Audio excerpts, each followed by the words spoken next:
Nah, ini yang agak seru nih. Sarah versus Ribka. Gitu ya. Dan saya akan juga membahas tentang Maria perawan abadi dan Ribka sebagai figur gereja. Kalau Ribka figur gereja mungkin minggu lalu kita sudah bahas ya sedikit ya tentang Ribka figur gereja. Nah, pertama Sarah versus Ribka. Gitu ya. Nah, kita lihat ayat 21 ya. Berdoalah Ishak kepada Tuhan untuk istrinya. Sebab istrinya itu mandul. Tuhan mengabulkan doanya sehingga Ribka istrinya itu mengandung. Nah, nampaknya kalau kita lihat ayat 21, ini kok nampaknya mulus. Kan begitu. Beda sekali kalau kita misal lihat kisah Abraham.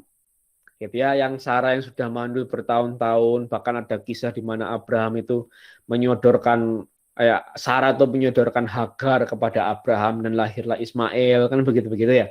Oh, nampaknya itu lebih berlika-liku daripada kisah Ishak dan Ribka. Dan saya pernah dengar dan sering dengar beberapa orang itu sampai membandingkan antara kedua pasangan ini Abraham Sarah dibandingkan dengan Ishak Ribka.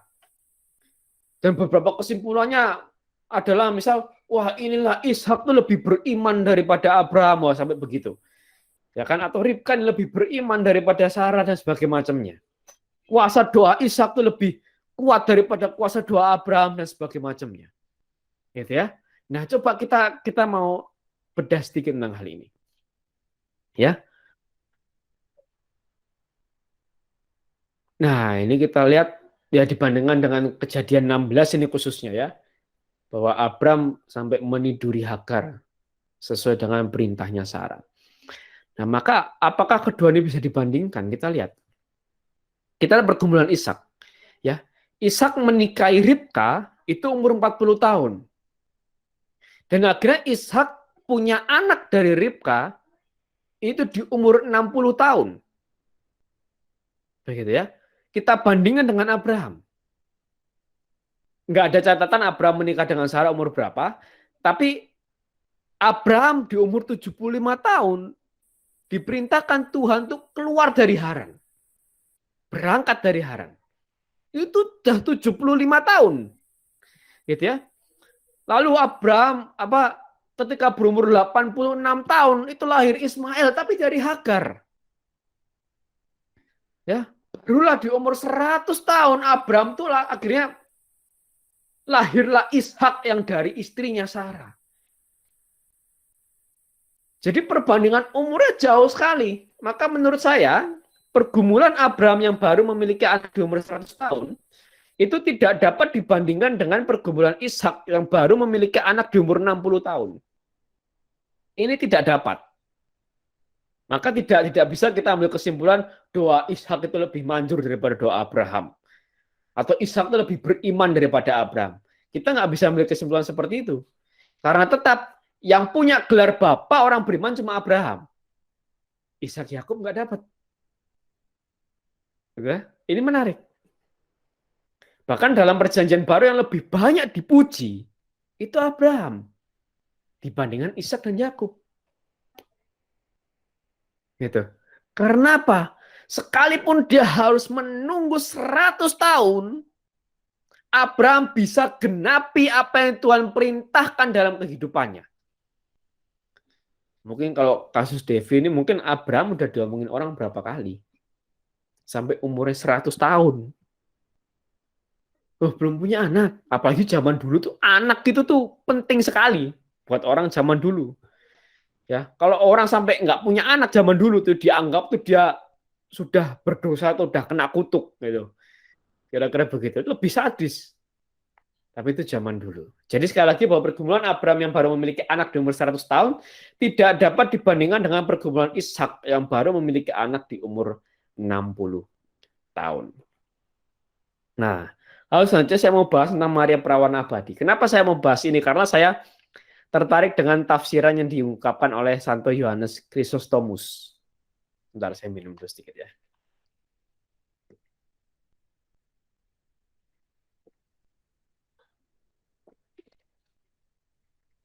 Saya sangat tertarik dengan tafsiran dari Santo Yohanes Chrysostomus.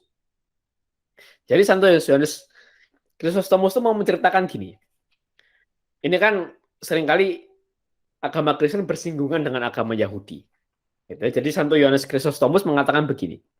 Jadi, kalau ada orang Yahudi yang mempertanyakan imanmu, loh, gimana caranya perawan itu bisa melahirkan? Karena Maria perawan, ya kan, tidak menikah, ya kan, tidak pernah bersetubuh dan belum menikah, gitu kan? Dan itu kan itu ternyata di saat itu menjadi pertanyaan, menjadi serangan dari orang Yahudi. Kok bisa tuh, masa perawan kok bisa melahirkan, masa perawan kok bisa mengandung, apalagi zaman itu banyak tuduhan bahwa Maria itu pezinah, banyak sekali tuduhan itu, gitu ya. Dan makanya banyak sekali pertanyaan, nggak mungkin itu Maria tuh perawan kok bisa hamil, itu pasti berzina tuh, itu tuduhan orang-orang Yahudi begitu. Maka Santo Yohanes Chrysostomus mengatakan begini, kalau orang Yahudi bilang, bagaimana perawan itu melahirkan? Bilang sama mereka, katakan padanya. Nah sekarang, Sarah, wanita tua yang mandul itu bagaimana bisa melahirkan? Bagaimana bisa mengandung? Ribka, yang mandul itu, bagaimana dia juga bisa melahirkan? Nah ini ajaran dari Yohanes Chrysostomus. Ya, bagaimana mereka bisa melahirkan? Malah kalau dilihat dari sini, bagi perempuan tua yang sudah mandul itu ada dua halangan. Halangannya ada dua. Pertama, usianya sudah lanjut. Yang kedua, kondisi tubuhnya yang sudah nggak sempurna. Yang sudah memang tidak bisa seharusnya mengandung. Jadi dua halangan. Sedangkan bagi seorang perawan Maria, bagi seorang perawan, halangannya cuma satu. Dia tidak menikah. Dia tidak bersetubuh. Itu aja halangannya. Jadi lebih mungkin dong seorang perawan untuk mengandung daripada seorang tua yang mandul bisa mengandung. Nah, akibatnya para wanita yang mandul ini kayak Sarah, Ribka, lalu nanti Rahel gitu ya, kita baca Yakub pun juga sama. Rahel itu mandul diceritakan, tapi nanti akan melahirkan. Itu mempersiapkan kisah gitu, jalan kisah bagi sang perawan nanti yang akan melahirkan. Nah, tapi ternyata menariknya begini, dalam gereja Katolik, dalam gereja kita, Katekismus Gereja Katolik nomor 499, kita punya iman, bahkan ini jadi dogma ya, bahwa Maria itu sebelum mengandung Yesus adalah perawan. Saat mengandung Yesus tetap perawan. Bahkan ketika Yesus lahir, sampai matinya Maria, Maria tetap perawan. Ya, Maria dengan sesungguhnya tetap perawan juga pada waktu kelahiran putra Allah yang menjadi manusia. Oleh kelahirannya, putranya tidak mengurangi keutuhan keperawanannya, melainkan justru menyucikannya. Dan liturgi gereja menghormati Maria sebagai yang selalu perawan. Gitu ya. Nah, di ayat 500 di bagian KGK 500 ini seringkali ada sanggahan di saat ini, di zaman-zaman sekarang. Sanggahnya apa? Loh, itu kan dituliskan bahwa ada Yakobus dan Yosef, saudara Yesus. Gitu kan? Nah, maka KGK 500 menjawab, Yakobus dan Yosef yang disebut sebagai saudara Yesus merupakan anak-anak seorang Maria yang adalah murid Yesus. Dan yang dinamakan Maria yang lain, gitu. Jadi memang Yakobus dan Yosef ini anak Maria, tapi bukan Maria ibu Yesus, Maria yang lain. Nah, nanti kapan-kapan saya bahasin lah, tapi bukan sekarang. Ini pembahasan agak sedikit panjang karena kita ngelihat akar kata saudara, gitu, makna saudara dalam kebudayaan Yahudi, gitu ya. Nah, maka Yesus adalah putra Maria yang tunggal. Jadi Yesus nggak punya adik. Ya, kita kalau mau maaf bukan apa-apa. Kenapa saya mau peringatkan begini? Karena banyak sekali paham. Bahkan ada seorang pendeta yang sangat besar gitu di Indonesia ya, yang menyatakan ini. Oh, Yakobus, saudara Yesus tuh Syautinya Yesus gitu loh. Adik kecilnya Yesus itu. Lahir dari Maria cuma beda bapak. Kalau Yesus bapaknya bapak di surga, kalau Yakobus saudara Yesus ini bapaknya Yosef. Itu tidak benar Bapak Ibu. Saya mau peringatkan ini. Itu tidak benar. Nah, Albert tahu dari mana kok itu nggak benar? Tapi kan ditulis dalam Alkitab, itu saudara-saudara Yesus. Kita lihat. Kita lihat. Pertama ini pengajaran para bapak gereja. Dari gereja awal, ini yang tahunnya masih sangat dekat dengan tahun para rasul. Pertama, Ignatius dari Antioquia, yang adalah murid langsung dari Rasul Yohanes. Ya, yang meninggal itu baru tahun 108 atau 140.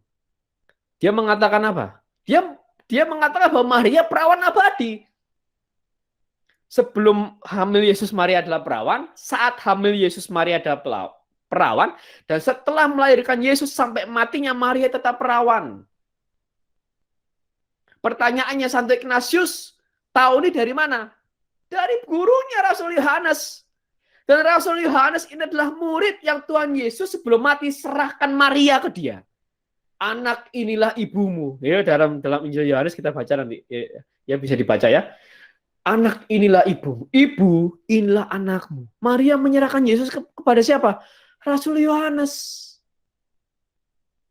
Dan Ignatius dari Antioquia menyatakan bahwa Maria perawan abadi sampai akhir hayatnya. Tahu dari mana dia? Dari gurunya Rasul Yohanes. Ya kan? Lalu para bapak-bapak gereja Santo Origen, Athanasius, Hilarius, Gregorius, Ambrosius, ya dari berbagai zaman ini ya, sebelum abad ke-800, sebelum abad ke-8, menyatakan ini. Maria perawan abadi. Ya. Bahkan selidik punya selidik. Ternyata gitu ya. Para pendiri gereja Protestan pun sama. Punya pandangan yang sama. Martin Luther, Johannes Calvin, Ulrich Zwingli, John Wesley yang hidup di abad ke-18 ternyata punya paham yang sama. Perawan Maria yang terberkati yang setelah melahirkannya tetap murni dan tetap perawan tak bernoda. Itu kata John Wesley, ini pendiri gereja Protestan. Maka setelah saya tahu ini, saya jadi mikir, nah terus pemahaman bahwa Maria punya anak lagi setelah melahirkan Yesus ini dari siapa? Bingung lah. Kan begitu loh. Kok bisa nih? Mereka tuh ngikutin ajaran ini sopo. Kan begitu. Kalau kita sebagai orang Katolik melihat ini sudah selesai. Ya kita nggak ada urusan dengan Martin Luther, Johannes Calvin dan teman-teman, nggak ada urusan kita dengan mereka. Melihat ini saja ini sudah fakta sejarah ini. Gitu kan? Fakta sejarah menyatakan demikian, sudah percaya, selesai. Secara keilmuan sejarah juga ini dibenarkan. Bukan hanya secara teologi. Gitu ya. Ternyata pendiri gereja Protestan juga punya hal yang sama. Tapi anehnya kenapa banyak gereja Protestan di Indonesia khususnya, saya nggak terlalu ngikuti kalau di luar negeri ya. Di Indonesia kok punya pemahaman bahwa Maria setelah melahirkan Yesus itu punya anak lagi. Dari mana ini? Begitu ya. Saya juga nggak tahu dari mana. Gitu. Mungkin bisa ditanyakan ke mereka. Saya juga nggak tahu itu dari mana. Karena jelas faktanya demikian. Maka kembali lagi bahwa Maria itu perawan abadi. Sebelum melahirkan Yesus, Maria adalah perawan. Saat mengandung Yesus, Maria juga perawan. Dan setelah melahirkan Yesus sampai matinya, Maria tetap perawan. Yang terakhir adalah figur Ribka, figur gereja. Nah ini menarik bahwa ternyata anaknya itu kembar. Yakub dan Esau itu kembar. Dan di dalam sudah berantem. Itu kira-kira. Maka ada beberapa penafsir para bapak gereja menafsirkan bahwa dari dalam rahim itu mereka udah berselisih, udah konflik, konflik dari dalam rahim. Dan firman Tuhan mengatakan apa? Dua bangsa ada dalam kandunganmu. Dua suku bangsa akan berpencar dari dalam rahimmu. Suku bangsa yang satu akan lebih kuat dari yang lain. Dan anak yang itu akan menjadi hamba kepada anak yang muda. Nah ini menarik. Ya, apa kata para penafsir? Ini Santo Caesarius dari Arles. Hampir semua orang menerima kenyataan Bahwa Ishak yang diberkati menggambarkan Tuhan Juru Selamat kita. Oleh karena itu, Ishak menggambarkan Kristus dan memberkati Ribka, figur gereja. Karena meskipun seperti gereja, dia tetap mandul. Dan untuk waktu yang lama, dia mengandung melalui doa Ishak yang diberkati dan pemberian Tuhan. Lanjut dari yang poin ya. Terlebih lagi, sama seperti kedua anak ini bertolak-tolak dalam rahim Ribka. Demikian pula dua orang terus-menerus saling bertentangan dalam rahim gereja. Jika di gereja jauh lebih buruk, katanya begitu. Orang baik dan orang jahat ditemukan. Gitu ya. Dua orang bertolak-tolakan seperti yang dialami rahim Ribka rohani. Yang rendah hati memang, dan yang sombong, suci dan yang rendah hati dan yang sombong, suci dan pezinah, lemah lembut dan pemarah, baik hati dan iri hati, penyayang dan serakah, ada semua di dalam gereja. Wah, itu. Ini menarik sekali.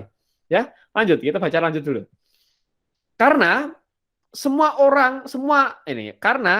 anggota gereja Katolik yang cenderung pada harta duniawi, mencintai bumi, menginginkan bumi dan menaruh semua harapan mereka di bumi adalah milik Esau. Siapapun yang ingin melayani Tuhan untuk meningkatkan kehormatan atau menerima keuntungan materi dikenal sebagai milik Esau, yaitu kebahagiaan duniawi. Ya, seperti yang dia katakan. Dia ini Rasul Paulus katakan, perbuatan daging telah nyata, yaitu percabulan, kecemaran, hawa nafsu dan sebagainya macamnya. Ya, lihatlah buah dari orang-orang yang menjadi milik Esau. Dalam perikop berikut, Rasul yang sama menambahkan buah dari mereka yang menjadi milik Yakub. Dengan mengatakan, tetapi buah roh ialah kasih, sukacita, damai sejahtera, kesabaran, kemurahan, kebaikan, kesetiaan, kelemah lembutan, penguasaan diri. Lihatlah pekerjaan rohani milik Yakub yang diberkati, yaitu orang-orang yang saleh. Jadi jelas seperti Ribka yang mengandung dua bangsa yang bertolak-tolakan, ya, yang baik dan yang buruk, yang suci dan pezinah. Demikianlah gereja, di dalam gereja juga ada itu. Maka menurut saya kalau orang meninggalkan gereja karena kecewa terhadap salah satu orang yang ada di dalam gereja, menurut saya itu bukan tindakan yang tepat. Misal, contoh ekstrim ya, tapi faktual, yang aktual. Seperti kita tahu ada banyak kasus seorang pastor melakukan pelecehan seksual terhadap anak-anak. Ini kan memang tindakan tidak terpuji. Tapi lalu kalau kita meninggalkan gereja hanya karena mereka, menurut saya ini hal yang kurang tepat. Karena seperti yang dikatakan Santo Caesarius ini, di dalam gereja itu lebih parah lagi dikatakan begitu. Jauh lebih buruk lagi. Orang baik dan orang jahat ditemukan. Jadi nggak kaget kalau kita menemukan orang baik dan orang jahat di gereja. Gitu ya. Nah, tapi yang jadi refleksi buat kita adalah sekalipun kita anggota gereja, tapi sikap hidup kita menunjukkan kiat kelompok yang mana? Menunjukkan kita kelompok yang mana? Kelompok Esau dengan perbuatan daging atau kelompok Yakub dengan perbuatan roh. Ya. Ini bukan tentang orang lain. Ini tentang Bapak Ibu, tentang teman-teman, tentang saya, tentang kita. Bukan tentang orang lain. Kenapa kok pastor itu begitu ya? Kenapa kok si A begini, si B begini? Dia kan pemimpin rohani, harusnya dia lebih begini, lebih begitu, lebih begini. Enggak. Tapi tentang kita. Kita bagaimana? Kelompok yang mana kita? Nah, itu pertanyaan buat kita. Maka dalam poin kedua ini ada 3 hal yang tadi saya bahas ya. Pertama adalah pergumulan Abraham yang baru memiliki anak di umur 100 tahun tidak dapat dibandingkan dengan pergumulan Ishak yang baru memiliki anak di umur 60 tahun. Maria dengan sesungguhnya tetap perawan. Juga pada waktu kelahiran putra Allah yang menjadi manusia. Oleh kelahirannya, putranya tidak mengurangi keutuhan keperawanannya, melainkan justru menyucikannya. Dan sekalipun kita anggota gereja, tapi sikap hidup kita menunjukkan kita kelompok yang mana? Kelompok Esau dengan perbuatan daging atau kelompok Yakub dengan buah roh. Ya, jadi ini bukan untuk menilai orang, tapi kita yang mana? Dan itu hanya kita yang bisa menjawab bersama dengan Tuhan. Lalu yang terakhir,